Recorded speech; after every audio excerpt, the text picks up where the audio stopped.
Baik, selamat jumpa kembali. Kita pada materi hari ini bagaimana menyusun rencana pelaksanaan pembelajaran. Nah, kita akan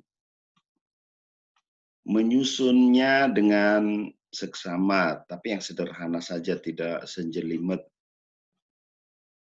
Kita harus mulai ya yang sederhana dan gampang, karena tugas guru tadi banyak menyusun kegiatan bermain anak. Nah, semua itu dituang dalam rencana pelaksanaan pembelajaran. Kalau kita nggak punya rencana kan bingung.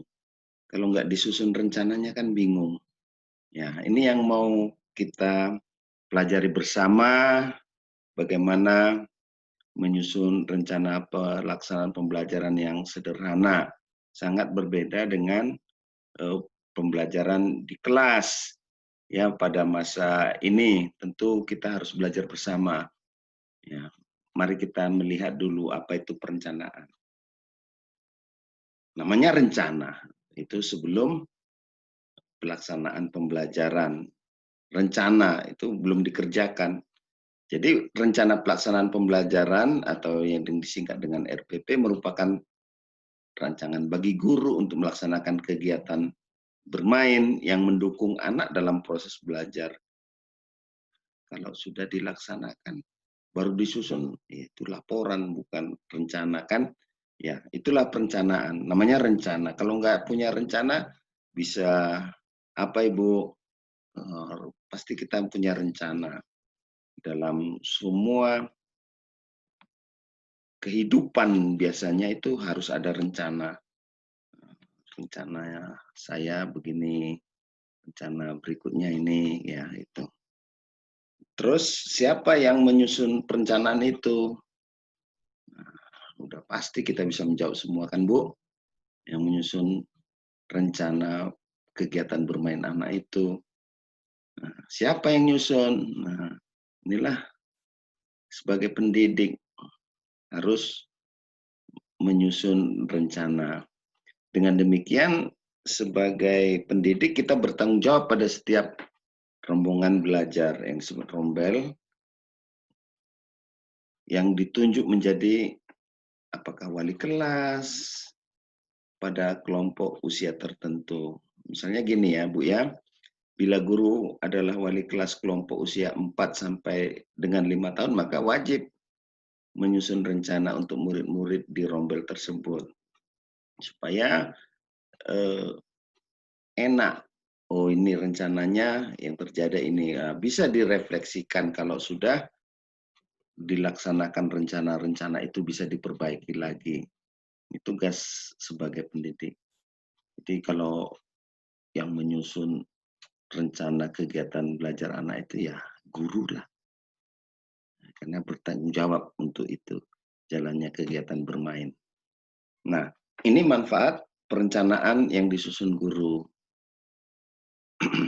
Ya, tentu rencana itu tersusun dengan baik, jelas, mengembangkan 6 aspek perkembangan anak. Perkembangan nilai agamanya, perkembangan nilai moralnya, perkembangan fisik motoriknya, perkembangan kognitifnya, perkembangan sosial, perkembangan emosionalnya, perkembangan bahasanya anak itu, dan perkembangan seni ya, yang sudah kita dalami bagaimana membuat kegiatan bermain anak di rumah. Itu dulu yang pertama, manfaat dari rencana yang kita susun sebagai pendidik. Baru apa manfaat yang kedua? Nah, mendukung pencapaian kompetensi inti dan kompetensi dasar yang telah digariskan. Rupanya gampang untuk mencapai kompetensi inti ini ya, kompetensi dasar ini kalau kita susun rencananya tadi jelas. usia 4 tahun, 5 tahun, 6 tahun. Apa manfaat yang berikutnya? Yang ketiga, mendukung pencapaian pengetahuan. Nah, tadi kan dalam kegiatan bermain anak di rumah tadi, ya perlu diulang-ulang. Karena itu tadi modal untuk anak mau belajar itu sering mencoba, mencoba, dan mencoba. Jadi itu mendukung pencapaian pengetahuan anak, mendukung pencapaian keterampilan anak, dan mendukung juga bagaimana anak itu sikapnya yang mau kita bangun, ya, sikap, tentu sikap yang ramah, baik, sopan santunnya, bahasanya bagus, ya. Ya, ini yang menjadi manfaat dalam perencanaan kegiatan bermain yang disusun guru, baru mendukung pembelajaran menjadi bermakna, menyenangkan, sehingga mampu mengoptimalkan pertumbuhan dan perkembangan anak itu. Kelihatan dalam rencana kita itu bahwa kegiatan bermain anak itu bermakna, menyenangkan, sehingga mampu mengoptimalkan pertumbuhan dan perkembangan anak. Baru yang manfaat berikutnya mengarahkan orang tua dalam menyiapkan alat dan bahan mainnya yang diperlukan sesuai dengan kondisi pada masing-masing orang tua di rumah. Nggak boleh juga ya disamakan orang tua si A, si B, si C, karena masing-masing mempunyai kemampuan yang berbeda-beda. Inilah hasil rencana ini nanti semua direfleksikan kembali supaya apa Bapak Ibu? Supaya perencanaan kita nanti ke depan lebih bermutu lagi. Nah, jadi perencanaan itu bukan disusun, diletakkan, enggak, tetap juga direfleksikan nanti supaya maju cepat kita sebagai guru pendidik mempunyai pengalaman yang profesional. Nah, kapan guru perlu menyusun perencanaan itu? Perencanaan wajib disusun oleh guru sebelum. Nah, kalau sudah selesai melaksanakan kegiatan, bukan rencana namanya, itu laporan. Sebaiknya guru menyusun perencanaan di awal minggu pembelajaran akan dimulai. Jadi jelas ya waktunya kapan. Di awal atau sebelum melaksanakan kegiatan bermain anak di rumah. Kegiatan bermain anak di rumah itu kegiatan pembelajaran yang benar-benar bermutu sehingga anak kita bertumbuh dan berkembang seoptimal mungkin. Nah, itulah maka Ibu sebaiknya menyusun perencanaan di awal minggu pembelajaran akan dimulai. Itulah kalau sebagai guru kita merencanakan apa yang harus disusun oleh guru. Nah, tentu sesuai dengan situasi sekarang nggak di sekolah. Jadi seperti situasi kita menyusun rencana pelaksanaan pembelajaran mingguan aja sesuai dengan tujuan pembelajaran. Nah, diselaraskan dengan karakteristik keluarga anak itu. Maksudnya, guru menyesuaikan kegiatan dan alat bahan dengan kondisi sosial budaya anak didiknya. Jadi memang dituntut ya kita sebagai pendidik mengenal anak lebih dalam lagi. Oh, ini anaknya ini situasi ekonominya, anak ini keluarganya, ya, sehingga pelayanan kita maksimal. Jadi itulah yang harus disusun oleh guru pada masa pandemik seperti saat ini. Belajarlah kita mengenal anak-anak kita lebih dalam lagi, mengenali ekonominya, mengenali kemampuannya, ya Ibu ya. Ya. Sekarang kita masuk pada hal-hal yang harus diperhatikan oleh guru sebelum menyusun rencana pembelajaran mingguan itu. Pertama yang harus diperhatikan ya sebagai tenaga pendidik, memahami standar tingkat pencapaian perkembangan anak. Itu dapat dilihat dari kurikulum anak itu sendiri. khususnya pada kelompok usia yang menjadi tanggung jawab seorang guru sebagai hasil akhir program PAUD. Oh, anak usia 4 tahun sudah bisa ini, 5 tahun sudah bisa ini, ada di situ pedomannya. Kita memahami itu standar tingkat pencapaian yang umum kan udah ada di situ. Yang kedua, memahami kompetensi inti. Jadi kompetensi inti itu juga sudah ada intinya itu, dan kompetensi dasar sebagai pencapaian hasil pembelajaran sudah dapat, ya, memahami kompetensi inti. Baru menetapkan materi pembelajaran sebagai muatan untuk pengayaan pengalaman belajar anak tadi dari kegiatan bermain di rumah. Jadi, Ibu, kita menetapkan materi pembelajaran, oh ini kalau mau mencapai kompetensi inti ini kegiatannya, kompetensi dasar ini kegiatannya sebagai hasil pembelajaran. Inilah yang benar-benar harus diperhatikan oleh kita sebagai guru pendidik anak usia dini sebelum menyusun RPPM. Nah, kita mau melihat cara menyusun RPPM, kita belajarlah bersama-sama ya. Karena menyusun RPPM ini sangat sederhana. Pertama, menetapkan kompetensi dasar, itu nomor 1 dulu ya. Baru sesudah kita tetapkan kompetensi dasarnya, menuliskan materi pembelajaran untuk setiap kompetensi dasar itu. Nah, udah tahu kompetensi dasarnya, kita tulis materi pembelajarannya setiap kompetensi dasar itu. Baru rumusan materi pembelajaran dapat dilihat dalam dokumen 1 KTSP masing-masing satuan PAUD-nya ya, sudah ada. Nah, baru menyusun kegiatan pembelajaran untuk 1 minggu. 1 minggu cukup 1 RPPM. Aktivitas yang disusun disesuaikan dengan tema dan lingkungan belajar anak di rumah. Nah, guru harus menyampaikan aktivitas pembelajaran ini kepada orang tua sehingga orang tua dapat melaksanakannya di rumah.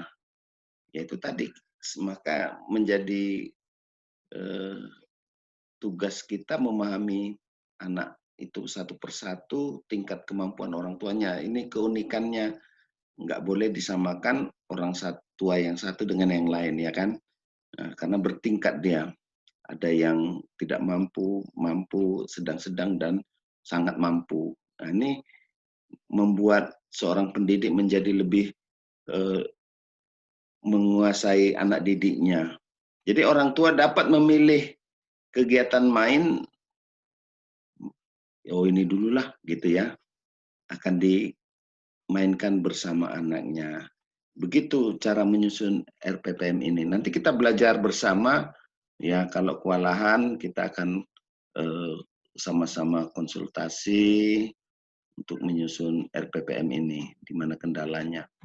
Ya, berikut ini contoh rencana pelaksanaan pembelajaran mingguan yang disusun oleh guru. Jadi, rencana pelaksanaan pembelajaran mingguan, belajar di rumah. Nah, di rumah. Baru kita buat judulnya, mungkin KBSPNF, SKB Inhu gitu ya. Belajar di rumah. Nah, dari gitu ya, semester, bulan, minggu. Nah, itu kita isi, baru kan sudah ada tema itu. Tema apa sekarang? Rumahku, tempat bermainku. Nah, seperti itu ya. Subtema semua yang ada di rumah. Nah, ini kelompok B, usia 5-6 tahun. Jadi di sini sudah ada kelompoknya. Misalnya kompetensi dasarnya, nah, itu diisi sesuai dengan kompetensi dasar. Materinya merawat tanaman ciptaan Tuhan, gerakan untuk mengembangkan motorik kasar dan halusnya, ya gitu, dan seterusnya. Jadi kompetensi dasarnya diuraikan dengan kode-kode aja sesuai dengan kurikulumnya, baru materinya kita tuliskan, ya materi kegiatan di situ, baru kegiatan mainnya. Kalau merawat tanaman ciptaan Tuhan, oh, aku bisa menanam bunga. Yuk kelompokkan daun-daun yang ada di halaman, gitu ya. Baru 3 membersihkan kebun bersama ayah bunda, untuk merawat tanaman. Baru hitunglah bunga-bunga yang mereka. Jadi di situ terpadu dia dari tema itu semua. Rumahku tempat bermainku. Di situ udah ada juga matematiknya, ada juga sainsnya, ada juga bahasanya. Sehingga kegiatan main itu bisa dilaksanakan oleh orang tuanya di rumah. Yuk membuat bunga dengan menggunakan bulu-bulu di halaman. Nah, ini udah kria nih kan. Asiknya melipat dan mengelompokkan pakaian. Lihat lukisan rumahku. Membuat es krim bersama bunda. Nah, aku dapat membuat apapun dari kardus. Ya, kardus bekas misalnya. Bisa lagi ibu mencantumkan kegiatannya. Tapi nggak usah banyak kali 1 minggu itu. Cukuplah ini 10 atau 6 ya, 7 gitu. Jangan sampai nggak bisa dikerjakan semuanya. Yang masuk akal aja. Catat, kita tulis, baru kita sampaikan kepada orang tua. Ini contoh-contoh kegiatan main, alat bahan main, serta penataannya dapat dilihat pada buku saku. Pentingnya bermain bagi anak, bermain sains, bermain matematika, bermain bahasa, bermain seni, ya. Banyak yang sudah kita bahas kemarin. Baik. Nah, berikut contoh pemberitahuan kegiatan pembelajaran di rumah. Ini contohnya aja, mungkin bisa lebih bagus lagi yang ibu buat untuk orang tua di rumah. Ini contoh, bisa lebih bagus. Ayah bunda, ya. Minggu ini tema bermain kita bersama Ananda tercinta di rumah adalah rumahku dan rumahku teman bermainku. Melalui tema dan kegiatan main yang dapat dipilih di bawah ini, tujuan yang ingin kita capai adalah Ananda berkembang pada 6 aspek perkembangan, yaitu mencintai dan merawat ciptaan Tuhan, menguatkan dan melatih koordinasi mata dan tangan. Ini kan ada dalam kurikulum itu tadi. Ya, kita tuangkan di situ sehingga orang tua senang dia. Oh, anakku akan hebat nanti dengan bermain ini. Yang dibangun. Nah, itu tergambar. Ya, membiasakan berani dalam mengungkapkan pendapat. Mengapresiasikan seni musik dan krianya gitu. Jadi memang tergugah hati orang tua, bapak ibunya, untuk melaksanakan kegiatan bermain di rumah. Senang dia anaknya maju, kan nggak ada yang menolak untuk anaknya maju kalau disampaikan 6 aspek perkembangan itu dengan jelas dan baik. Nah, kegiatan yang dapat dipilih minggu ini adalah, gitu ya, kita buatkan kegiatannya itu, ada 5 ini contohnya. Aku bisa menanam bunga. Yuk kelompokkan daun-daun yang ada di halaman. Di sini mengelompokkan daun-daun yang ada di halaman, maksudnya mana daun yang besarnya sama, kan mana daun yang bentuknya lurus-lurus saja, mana bentuk daun ya kayak daun cemara itu kan kecil halus, itu dikelompokkan. Misalnya kalau ada cemara di rumahnya, maka ibu ini dituntut untuk mengetahui keadaan anak itu lebih spesifik. Enggak, nanti repot kalau misalnya mengelompokkan daun-daun yang ada di halaman, rupanya halamannya disemen semua, nggak ada daun di situ, kan repot. Ya Bu ya, tapi kalau untuk kita di daerah, di desa pasti ada daun di rumahnya lah. Nggak seperti di kota besar ya cuman semen doang, pagarnya nggak ada. Baru yang ketiga, membersihkan kebun bersama ayah bunda. Ini kalau ada punya kebun. Boleh juga ya kan membersihkan halaman bersama ayah bunda.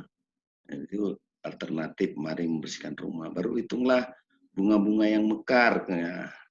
Mari mengamati tanaman di halaman rumah. Aku bisa membuat alat musik dan bernyanyi dari benda-benda di halaman rumahku. Nah, jadi kita sudah diperkaya dengan materi-materi tadi bermain matematikanya, bermain musiknya, bermain sainsnya, bermain krianya. Jadi kita dengan mudahnya untuk menyampaikan kegiatan yang dapat dipilih dalam 1 minggu kepada anak di rumah. Nah, sekarang silahkan dipilih kegiatan mana yang lebih dulu akan dimainkan dalam minggu ini.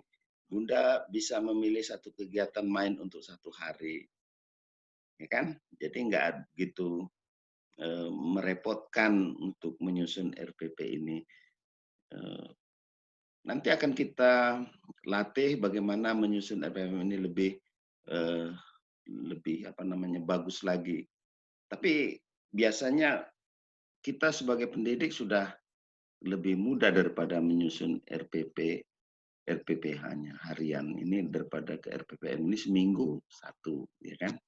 Nah, terima kasih kepada Ibu sehingga rencana pembelajaran mingguan di rumah bersama orang tuanya, anak bersama orang tuanya dapat lebih baik untuk dilaksanakan dan terarah punya rencana yang bisa dicapai. Terima kasih, sampai jumpa lagi kita di materi berikutnya. Salam.